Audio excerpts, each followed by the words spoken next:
નમસ્કાર. આગળ જીવની ઉત્પત્તિ અંગેના જે વિવિધ વાદો છે એમાં અલગ અલગ વાદો વિશેની આપણે ચર્ચા કરી.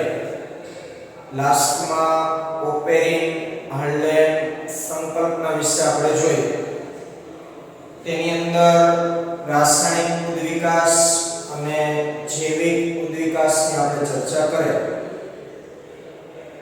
પરંતુ આ બધા વાદો ઉપરથી અંતે આપણને એ પ્રશ્નનો જવાબ મળ્યો નહીં કે પૃથ્વી ઉપર સૌપ્રથમ જીવ કઈ રીતે અસ્તિત્વમાં આવ્યો છે. તો એમાં વિશેષ પ્રાયોગિક પુરાવાઓને આધાર પહેલા પૃથ્વી ઉપર કેવું વાતાવરણ હતું આ સમજાવતો એક પ્રયોગ આપણે હવે સમજવાનો છે.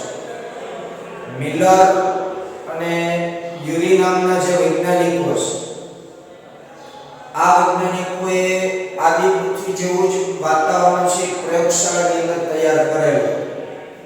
એટલે હવે પછીનો આપણો જે પ્રશ્ન છે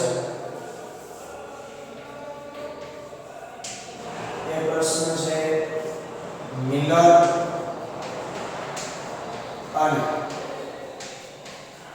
યુરીનો પ્રયોગ આકૃતિ સહ સમજાવો,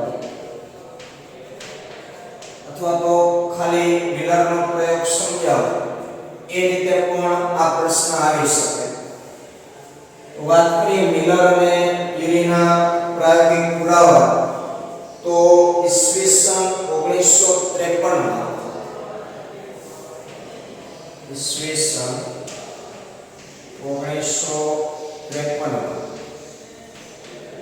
એસ એલ મિલર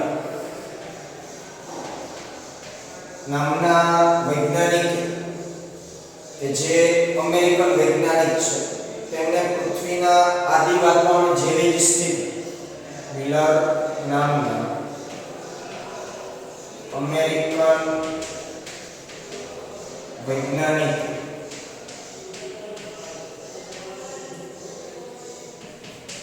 આદિ પૃથ્વી જેવી જ સ્થિતિ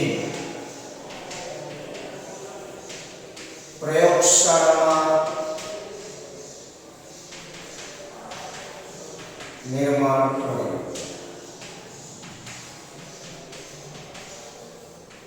આ વૈજ્ઞાનિકે 1953 એસ એલ મિલર અને એમના સહભાગી તરીકે યુરી, આ બંને વચ્ચે ગુરુ શિષ્યનો સંબંધ છે મિલર અને યુરી વચ્ચે. તે મિલર નામના કે જે અમેરિકન વૈજ્ઞાનિક છે તેને આદિ પૃથ્વી જેવી જ સ્થિતિ પ્રયોગશાળામાં ઊભી કરેલી હતી. અહીં તમે જે આકૃતિ જોવો છો તે પ્રયોગશાળાની અંદર એમને આમ જોડના ઇન્સ્ટ્રુમેન્ટની વ્યવસ્થા કરી. તો આગળ આપણે આકૃતિ સાથે એના પ્રયોગને સમજતા જઈએ.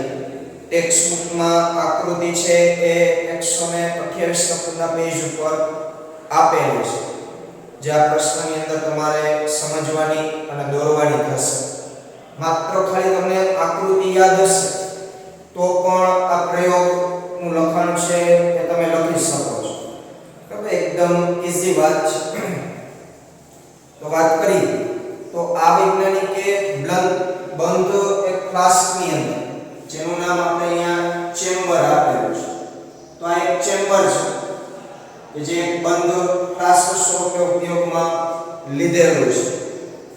એમાં CH4 H2 NH3 અને પાણીની વરાળ 800 સેલ્સિયસ તાપમાને મિશ્ર કરી ઇલેક્ટ્રોડ ગોઠવી વિદ્યુત ઉર્જા મુક્ત કરાય. શું કહ્યું એમણે પ્રયોગમાં? તો બંધ ફ્લાસ્કની અંદર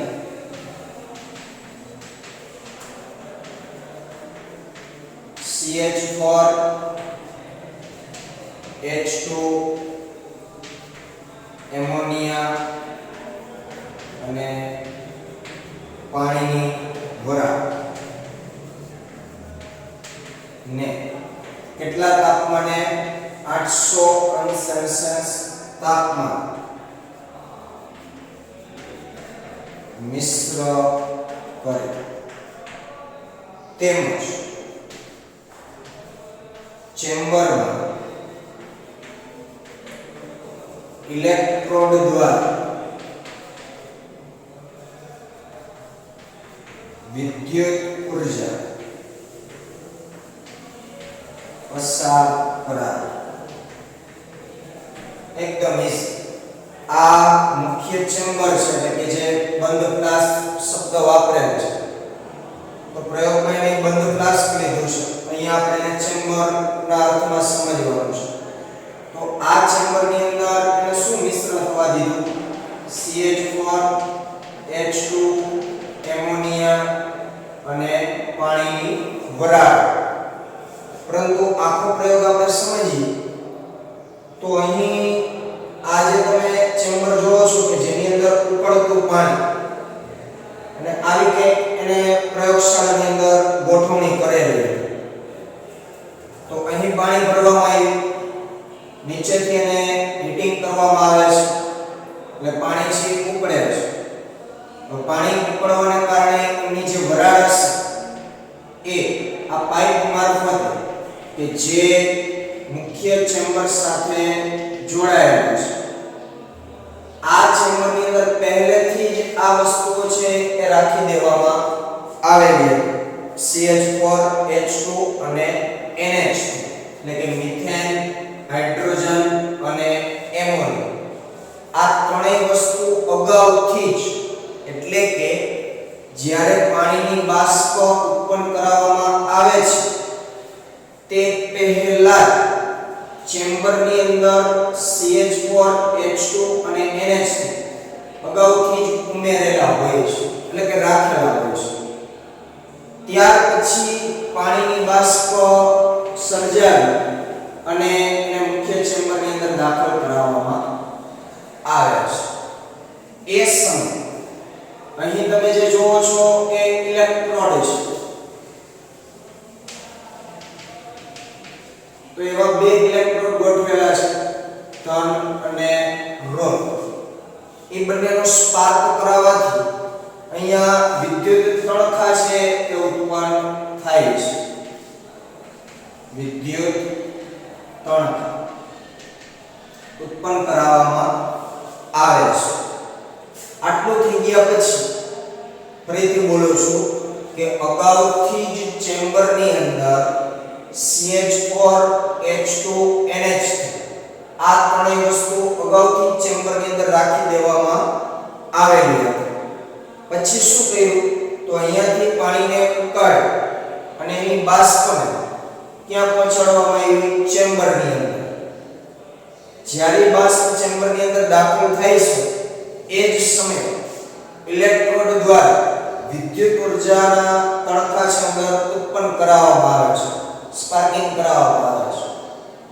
આટલું કર્યા પછી અહીંયા જે કંઈ મિશ્રણ તૈયાર થાય છે એ મિશ્રણને ઠંડુ પાડવા માટે આ કન્ડેન્સર ચેમ્બરની અંદર લાવવામાં આવે છે આ કન્ડેન્સર ચેમ્બરની અંદર એ મિશ્રણને ઠંડુ પાડવામાં આવે છે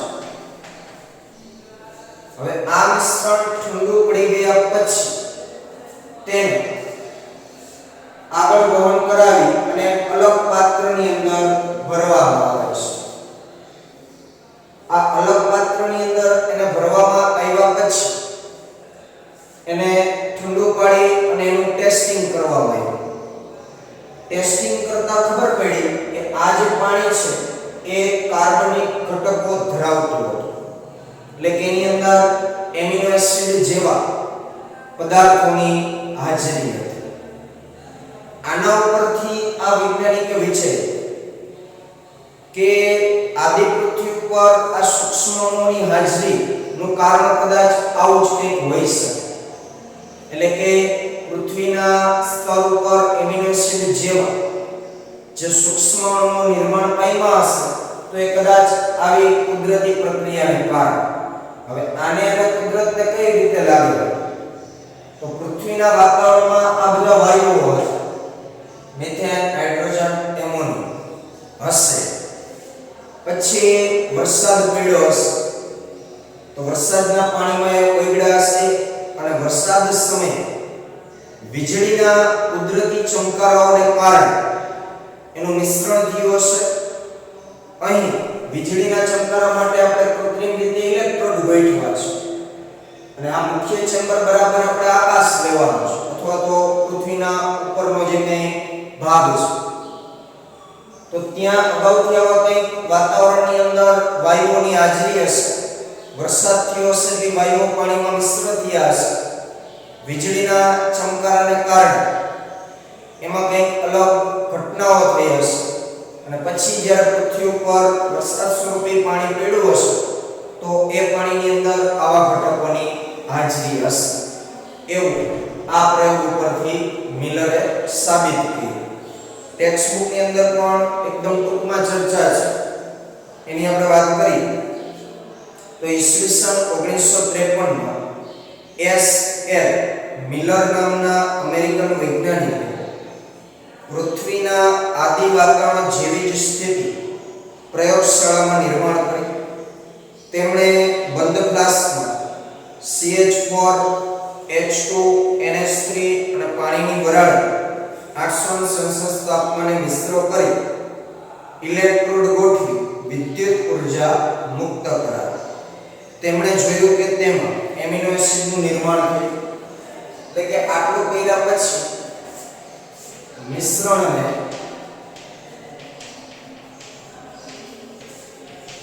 કન્ડેન્સર ચેમ્બરમાં લાવી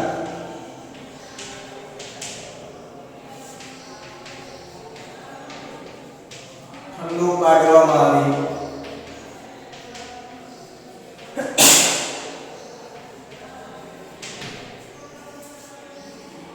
મિશ્રણનું નિરીક્ષણ કરતા જોવા મળ્યું કે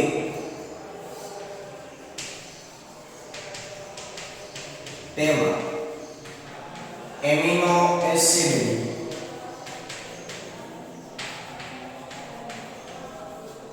હાજરી હતી.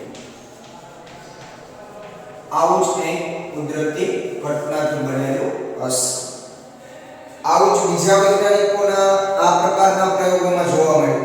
મિલર જેવા જ પ્રયોગો અન્ય બીજા વૈજ્ઞાનિકો એ પણ કર્યા. તેમાં પણ આવા બધા ઘટકોની હાજરી જોવા મળી. તેમાં શર્કરા, નાઇટ્રોજન બેઝ, રંજક દ્રવ્ય અને ચરબીનું નિર્માણ થયું.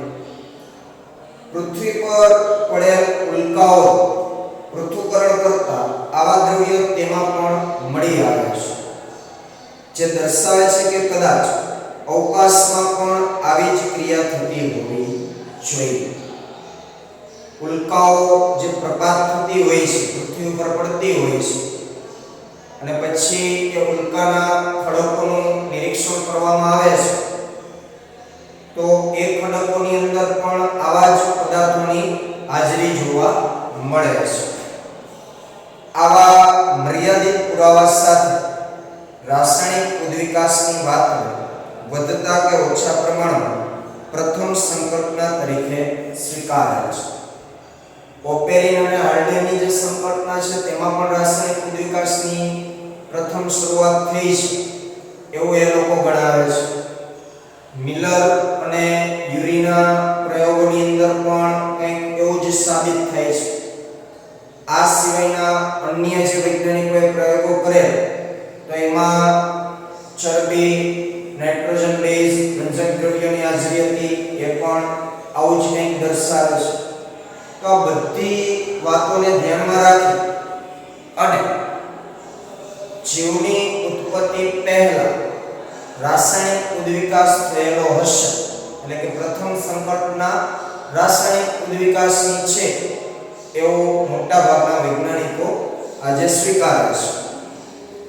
તો એમાં તમારે આટલો જ જવાબ આપવાનો થશે આકૃતિ સાથે. ત્યાર પછી આકૃતિની નીચેનો જે પેરેગ્રાફ છે એ પેરેગ્રાફની અંદર અજૈવિક અણુઓમાંથી જીવની ઉત્પત્તિની જે ક્રિયા છે એને સમજાવેલું છે. તો આગળ આપણે એની વાત કરીએ.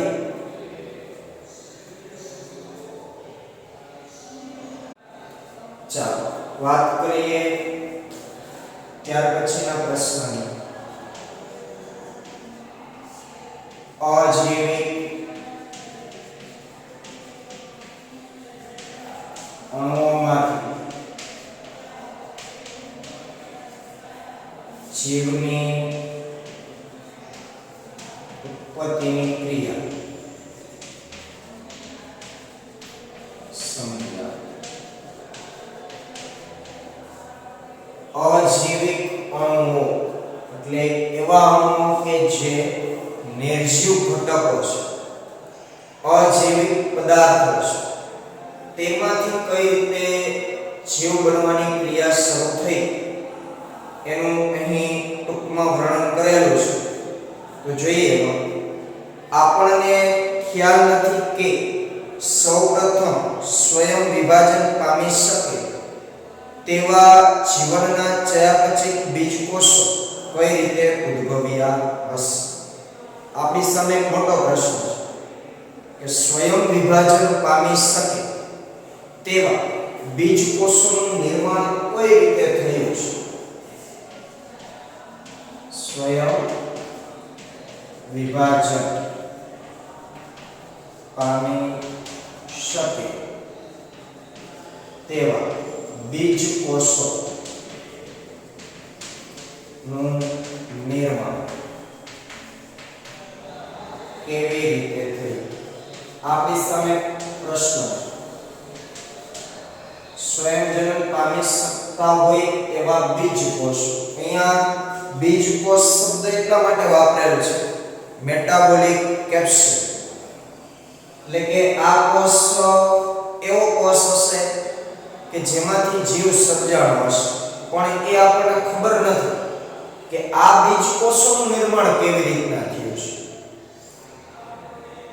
તો પ્રથમ અકોષીય જીવ 3 બિલિયન વર્ષ પહેલા ઉત્પન્ન થયો હશે તેવું માનવામાં આવે છે. એના કોઈ પુરાવા નથી. પ્રથમ અકોષીય જીવ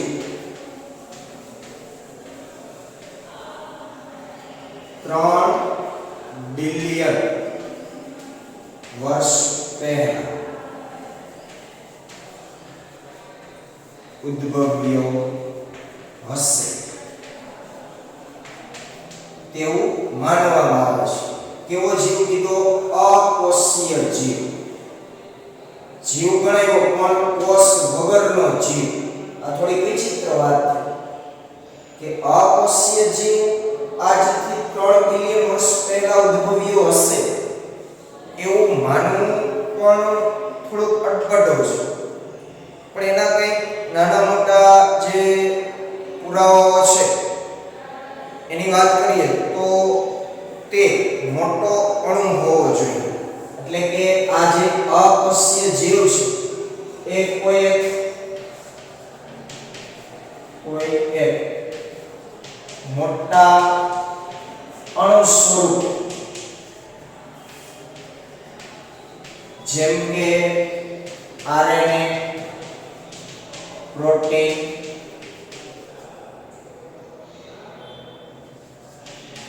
હોવો જોઈએ.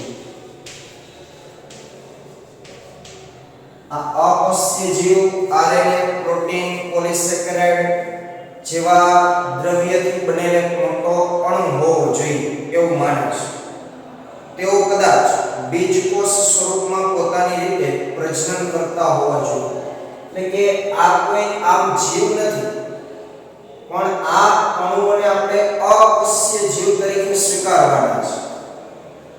આ અણુઓ કદાચ બીજકોષના રૂપમાં એ આપમેળે વિભાજન પામી શકતા હશે. તો આ આરએનએ ને જ આપણે બીજકોષ ગણવાનો છે. આ પ્રોટીન છે તો એને પણ આપણે બીજકોષ ગણવાનો છે. એવી રીતના પોલિસેકેરાઇડનો અણુ હોય તો એને પણ અહીં આપણે બીજકોષ સ્વરૂપે વિચારવાનું છે કે કદાચ આ જ બીજકોષ હશે અને આ જ સ્વયં પ્રજનન કરવાની ક્ષમતા ધરાવતા હશે. એના પુરાવા નથી અત્યારે આવું જ બન્યું હશે, પણ આવું માનવામાં આવે છે. 2000 મિલિયન વર્ષ પહેલા સુધી પ્રથમ કોષીય જીવની ઉત્પત્તિ થયેલી નથી. વૈજ્ઞાનિકો આવું ભારપૂર્વક કહે છે કે 2000 મિલિયન વર્ષ સુધી જીવ ઉત્પન્ન થયેલ નથી. આજથી 2000 મિલિયન વર્ષ પહેલા પણ જીવ હતો નહીં. મોટે ભાગે તેઓ એકકોષીય એટલે કે શરૂઆતના જે પ્રથમ જીવો હતા એ કેવા હતા? એકકોષ એટલે કે એક જ કોષના બનેલા હોવા જોઈએ. બધા જ જીવંત સ્વરૂપો પાણીના વાતાવરણમાં જ હતા. જ્યારે પૃથ્વી ઉપર જીવની ઉત્પત્તિની શરૂઆત થઈ ત્યારથી બધા જ જીવ અથવા તો બધા જ જીવંત સ્વરૂપો પાણીના વાતાવરણમાં. તો એનો મતલબ એવો થયો ને કે જીવની ઉત્પત્તિ પાણીમાંથી થઈ છે. તો અગાઉ ઓપેરિન આંડર સંકલ્પનામાં પણ આપણે વાત કરેલી હતી.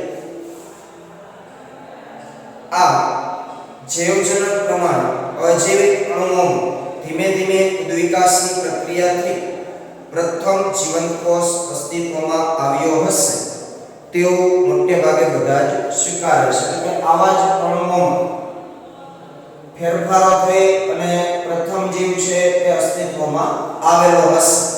એના કોઈ સચોટ પુરાવા નથી, પણ આવું માનવામાં આવે છે.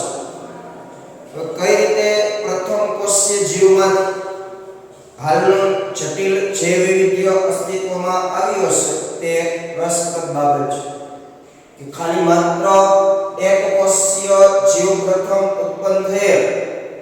તો વર્તમાન સમયમાં આજે આપણે જે કંઈ અલગ અલગ સજીવોને જોઈએ છીએ તો આટલી મોટી જૈવ વિવિધતા ની સફર એક કોષીય જીવમાંથી શરૂ થઈ છે. એ રસપ્રદ બાબત છે કે એક કોષીય જીવમાંથી આટલા વર્ષોને અંતે આ અલગ અલગ સજીવો કઈ રીતે સર્જાયા. તો હવે આપણે સજીવની ઉત્પત્તિ જે છે એના પુરાવાઓ પછી એમના જે ઉદ્વિકાસની વાર્તાઓ છે એની આપણે શરૂઆત કરશું.